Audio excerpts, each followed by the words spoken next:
शुभंकर और सुमनकर सूचना प्रदान करते जे शरदकर नाम भुवनेश्वर एक प्रतिमूर्ति कि विधानसभा एक प्रतिमूर्ति शरदकर नाम एक मार्ग भुवनेश्वर कि एरिया रे सरकार चाहिए तैयारी करें एप्रति सरकार दृष्टि रहा दरकार। शरदकर फाउंडेशन मूल लक्ष्य है ओडिशा रे किसी भल काम करवा ता संगे संगे जीवन जीविका को किपरि आगेवा स्वास्थ्य और पढ़ापढ़ी किपरि सुजोग मिल पार समस्त को ता संगे संगे गरीब लोक मान सुविधा असुविधा आम हाथ बढ़ाई साहाय्य करवा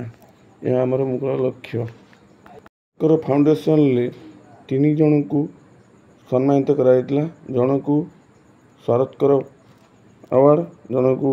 अनिमाकर अवार्ड आउ जन को रजतकर अवार्ड सन सम्मानित करा कुमार कर स्मृति संध्या समारोह रे 3 खंड बही उन्मोचन करा समस्त अतिथि समेत शुभंकर सूचना प्रदान करते जे राजनीति रे शिक्षित लोक आसिले राज्यर उन्नति देशर उन्नति समाजर उन्नति हेबो। निर्भीकर डिजिटल प्लेटफॉर्म बहुत बढ़िया इंग्राजी रे कविता लिखती तांको कविता भी बाहरला तेणुक सब अफसर मान अशेष अशेष धन्यवाद आउ जो मैंने आम प्रोग्राम कर सहयोग कर मुझे भूल क्षमा मांगुची से समस्त धन्यवाद अच्छी विशेष धन्यवाद देवी मो भौणी सान भौणी सिप्रा कर को सी भी तार बिजी शेड्यूल भर आसला सी मोर ददे स्वर्गत प्रभात कुमार कर जे रजत कर शरद मझे सेकेंड ब्रदर से फैमिली रिसेंटली डेथ भी होगला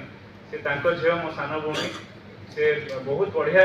निजे कविता लिखे पाठ करे तेणुक आम जो मानपत्र आपण पढ़ाई बेटर कैंडिडेट कहीं ना आम फाउंडेशन की परिवार तेणुक थैंक यू वेरी मच रही समस्त धन्यवाद प्रभु आशीर्वाद रे कार्यक्रम सफल है आम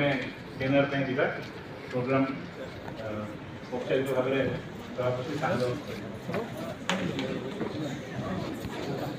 शरद ना शरदकर निमाकर फाउंडेशन तो तार समाज जहाँ सामाजिक कार्यक्रम आम करुचु लोकंर जीवन जीविका करुचु अन्य काम करुचु शरदकर प्रतिमूर्ति महांगा लोकंर स्नेह आदर अलरेडी हो सारी महांगा मैत्री मंच एवं आम महांगार जो मैंने शरद प्रेमी परिवार अलरेडी करिसेंती भुवनेश्वर सरकार किसी करनी कि आसेम्बली रे भी प्रतिमूर्ति सेटा सरकार के आसेम्बली विचार करवा आम परिवार हिसाब से दाबी करवा ठीक हेनी लोक मैंने दाबी करेंगे निश्चय आ मार्गर नामकरण भी सरकारी सरकार हाथ में चाहिए हो पार विषय आम तापे व्यतिव्यस्त नुहे शरदकर को लोक भल पाई तार प्रमाण होची आज यही पागरे ये 150-200 लोक 3 घंटा सीट न थी ठिया होकर रही किसी लोक ताठू बड़ कौन सम्मान शरद बाबू मिल पार तांकरी लोक भल पाते आज चली जावर 5 वर्ष पर भी जदि आसिक 3 घंटा दूर जगार सब आस वर्षा पागरे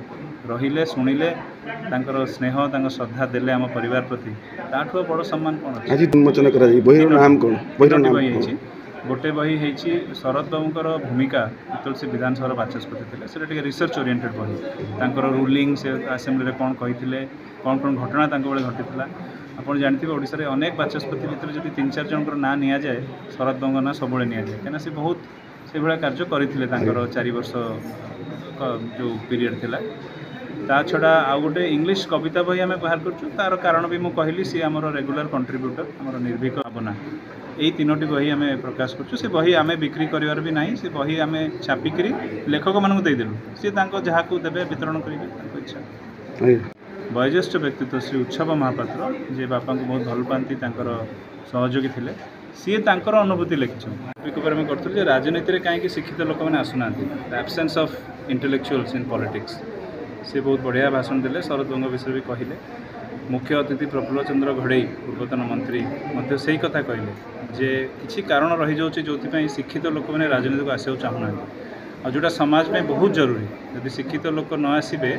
आमर गणतंत्र भी विपत्ति हम यही विषय आलोचना है ता छड़ा गत वर्ष ठारू आम फाउंडेशन 3टी पुरस्कार आरंभ करथिला गोटे पद्मश्री रजत कुमार कर ना गोटे शरद कुमार कर ना आ गोटे मो माँ श्रीमती अनिमा कर ना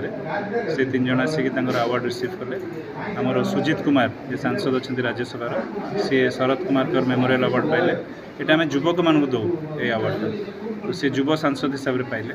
सोहिनी मिश्र बहुत भल प्लेबैक सिंगर सी मो माँ ना से अवार्डटा अनिमाकर अवार्ड पाइले एवं रजत कुमार कर ना जी कल्चर एवं साहित्य संस्कृति क्षेत्र में जो मैंने रिसर्च कर अरुण कुमार त्रिपाठी से अवार्ड पाइले ता छड़ा किसी पुस्तक आम पब्लिश करूँ से बही गुड़ा भी उन्मोचन कि प्रचार करूला आम सेवा भीतर राजनीति इच्छा नाला इच्छा थिला किंतु मु भी भावे राजनीति खाली इलेक्शन रे सीमित नुहे राजनीति रे अनेक कथा हुए जमी दल कथा कहगला अनेक कथा कहगला महांगारे आमर प्राइमरी पर्पज आम आगुरी भी कहीचु शरद बाबू जो कम महांगा ताको आगे नवा से आम फाउंडेशन कर निजक नियोजित करूँ तेणुक फाउंडेशन कम और राजनीतिक कम को आम मिसेबानी मिल कि स्थूल समाज को किसी फेरैया समस्ते समाज किसी नवाई चाहते कि सरकार टू किसी नवाई चाहते आम सरकार टू किसी मागुनी जहाँ भी आम फाउंडेशन थ्रू करुचु निज उद्यम 50,000 कृषक एकाठी कर कटक एवं केन्द्रापड़ा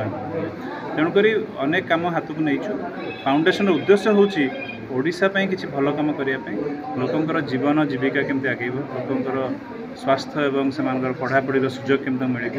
गरीब लोकों साहाय्यर हाथ केमती आम बढ़ाई पार यह हूँ आम उन्नति जदि आम शिक्षित इंटेलेक्चुअल बुद्धिवादी लोक मानक न आनिबा कि दल मैंने जदि एनकरेज न करेंगे ताहले गणतंत्र में विपद आमर पर्सनाली किसी आम कौन राजनीति किसी फायदा तो केवे आसीनु राजनीति आम सक्सेसफुल हो न हो सेटा अलग कथा किंतु आम देश आम समाज आम अंचल भल लोक राजनीति आसबे आ से जदि आगू जी लोकों भल हम लोक भी बुझा दरकार